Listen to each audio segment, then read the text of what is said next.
Hi Sagittarius, March 2026, ito na po ang inyong reading. Kukuha tayo ng ilang guidance, advice, messages para sa inyo.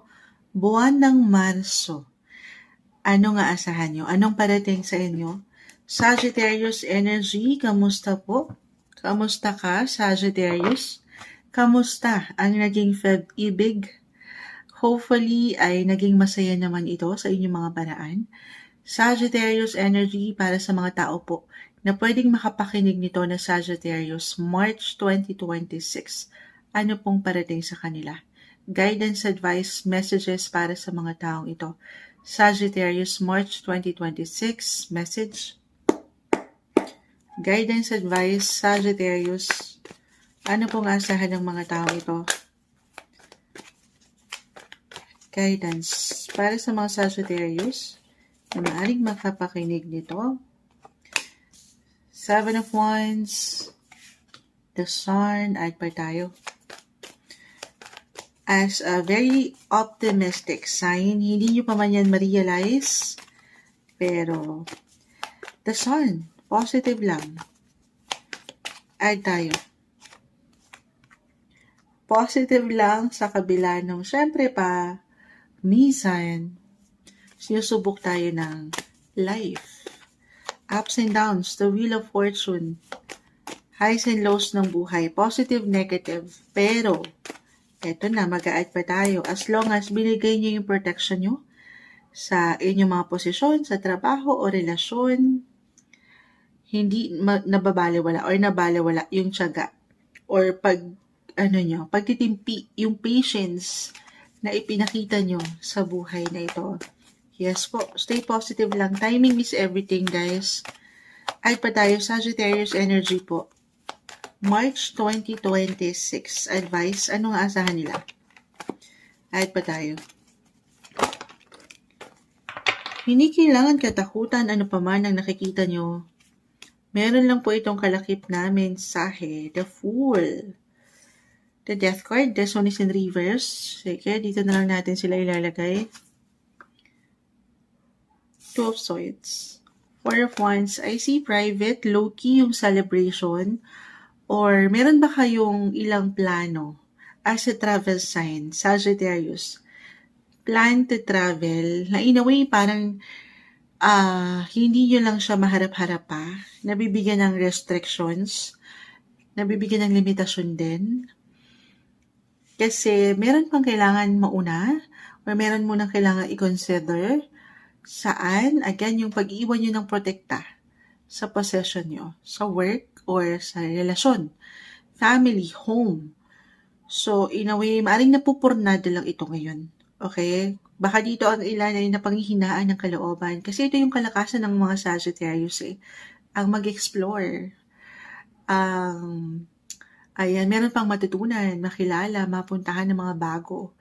Pero take it easy if ever mag-resonate ito. Tayo po ay general reading, Sagittarius.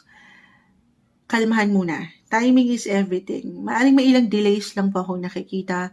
Especially astrologically, si Mercury will go on retrograde for the rest of this month, March 2026. So, kung aking i-apply, Mercury kasi is the planet of transportation din. It doesn't matter naman kung ito ay long or short distance travel. Kahit sa short trips, baka hindi pa timing, hindi kayo mapagbigyan. Or kung meron mang travel talaga, maaaring may kabagalan or may ilang agenda ganap na hindi nyo asahan. So, kalma, stay flexible, adaptable sa situation. Habaan nyo ang inyong mga PC. Patuloy na paghaba ng pasensya ang paalala ng mga baraha para sa inyo ngayong March, Sagittarius. Sumasang-ayon ng ilang ingay, patawarin. So, medyo naninimbang marahil kayo kung ano ang unahin, trabaho, relasyon, pamilya. So, isa-isa lang din. Take it easy. Tao lang din tayo. The Strength card. Nag-reverse. Physically, mentally, emotionally, check-in sa inyong mga sarili. Of course, no bashing. Just for fun. Pumasok. Small love din. Hindi. Kumaga, ito reversal ha.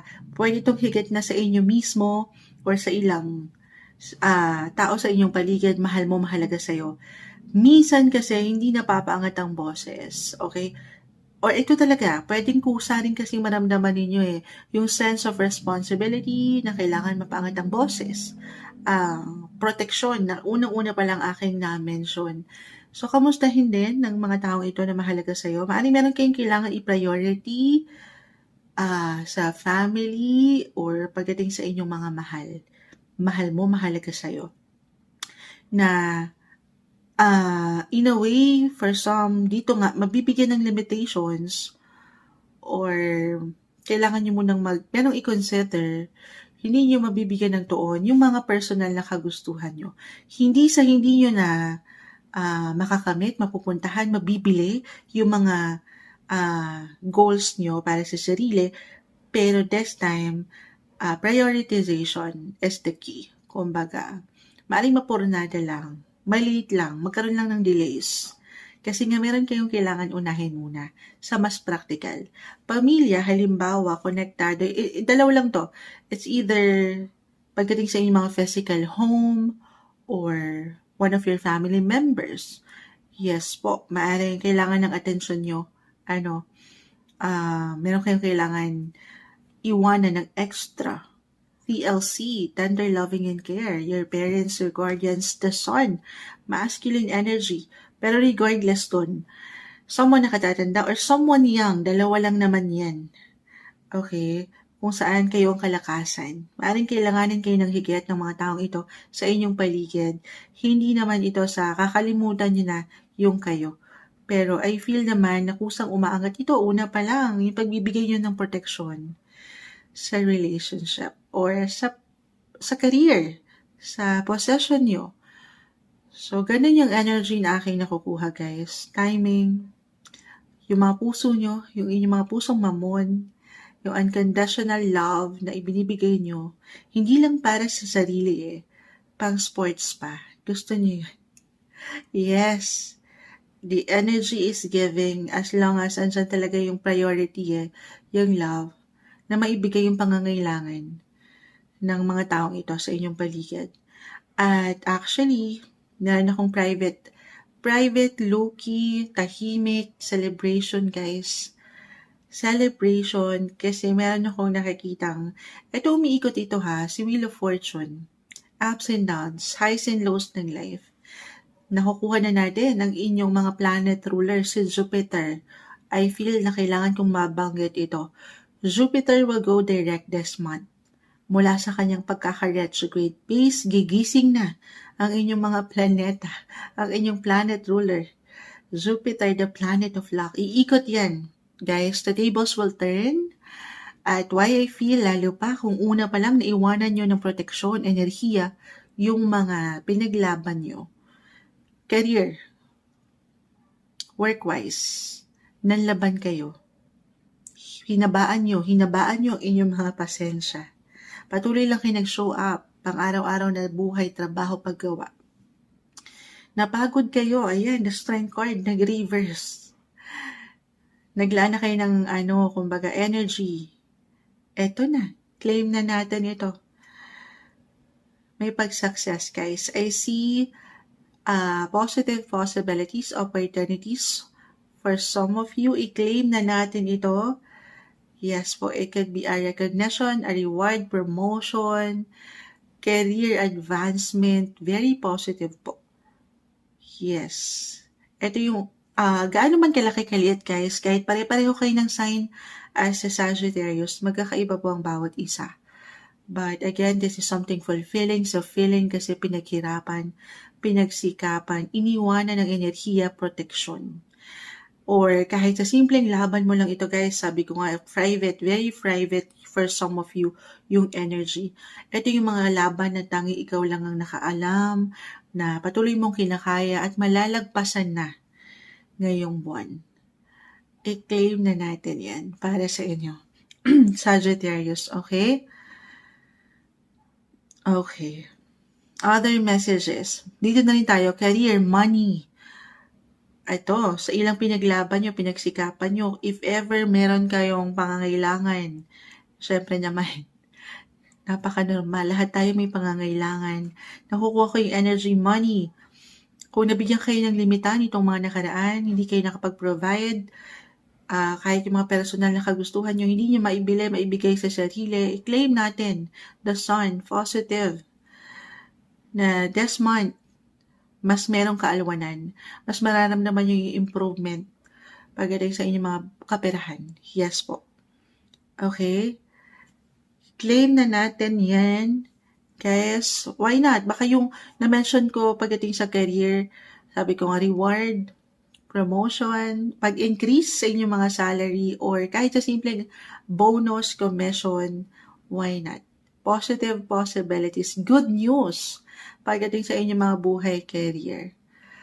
Yes. Other messages, when it comes to love, na-mention ko na ba? Nag-iwan na ba tayo? Doon ko pa rin ipapasok ha, pag-iwan ng pagprotekta sa relasyon. Very positive yung energy o yung pinaka-advice. Stay optimistic about your connection, love life, partnership. Yes, nag-iinit guys. If ever dumaan kayo sa isang hindi kagaanan nitong mga nakalipas, medyo nagkaroon kayo ng tensyon, at medyo nagiging indecisive ang mga sitwasyon, couples in a relationship, ganon din po yung maiwan ko. Lalo pa kung natulungan nyo ng bawat isa na makapagpahinga, ng makahinga sa ilang tensyon na naramdaman. Maaring naramdaman na ito ng ilan. Next time, dito rin natin, maramdaman nyo yung tatag. Kumbaga, ay teka, parang sinubok lang ba yung inyong connection nitong mga nakalipas guys. Kung andito pa rin kayo, at pinangahawakan nyo pa rin ang bawat isa. Couples in a relationship, walang bumibitaw. Yes, I see new beginnings, renewal. Parang ayaw bumitaw, the death card is in reverse. Hindi pa mapakawalan-kawalan. Have faith. Kung andito pa talaga ang puso, tiwala. Okay? Tiwala sa bawat isa, sa sarili, sa proseso, at higit sa kanya. Samahan ng patuloy na dasal ang inyong connection, guys. Yes po. Actually, the sun. Young, maturity, the fool. See the strength card, sign of Leo. Bakit ganun yung, alam nyo, parang magkakasunod yung sign na may mention ko ito. Marahil kailangan kong mabanggit. Tayo po ay general reading. Hindi po isang medical advisor si Moonchild. Pero if ever, kasi nga parang yung enerhiya pagdating sa love, Sagittarius, nag-iinit eh. Parang ready kayo ulit magsimula sa una. Sign of renewal. Yes, may ilang changes pero papunta to sa mas masasaya, mas malalalim. Mas malalalim? Ano daw yan? Merong pwedeng lumalim. Kung single kayo, yes.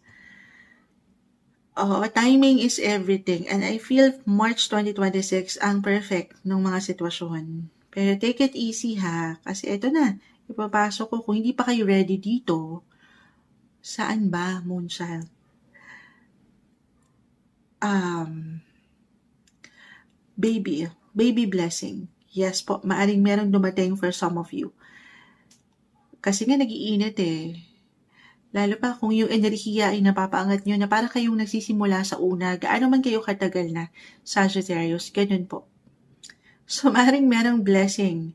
Kung hindi to kumonek sa inyo, again, reversal tayo. Sobrang nagbibigay din po dito ang usaping tahanan, pamilya. Maaaring one of your family members or merong magbuntis or merong mag-a-add talaga na miyembro sa pamilya. Yes po. Timing. Ganito yung enerhiya na bumabagsak. Or if ever, hindi na yun mag-a-apply. For some of you, maaaring higit lang kayong magtuon or maglaan ng higit na enerhiya pagdating sa mga bata. Kung meron na kayong mga anak, ayan, dito kayo mag-iwan ng priority, more quality time pagdating sa mga anak. Or may something positive, good news tayong nakikita. Meron kayong marireceive. Halimbawa, may award ang inyong anak sa eskwela. Pwede pong ganun. Very positive, guys. Claim na natin yan, ha? Yes. Or kung wala pa, hindi makarelate talaga, single, kayo na to, bumabata ang energy. Or maybe yun yung pinaka-advice. Paangatin nyo yung pagiging young. Childlike yung energy. Huwag yung bigyan ng limitang sarili. The death card kasi river. Guys, kahit pare-pareho ng sign ha, again, magkakaiba. Yung iba single na sa isang relasyon, hindi pa handa. So, go with the flow. Stay happy, be optimistic pagdating sa inyong buhay relasyon or anumang tinatakbo niyan. Okay, stay positive. Stay young, parang gano'n. Happy, enjoyment, iba-iba tayo ng paraan diyan. Pero at the end of the day, sa akin nakikita sa inyong mga baraha, sana una't huli, piliin niyo raw ang maging masaya. Ito yung umaangat po na guidance advice messages para sa inyo. Buwan ng Marso, March 2026, alam nyo, magtatapos na lang. Nagbabakil pa si Moonchild. Guidance lamang po, mensaheng gabay para sa inyo, Sagittarius.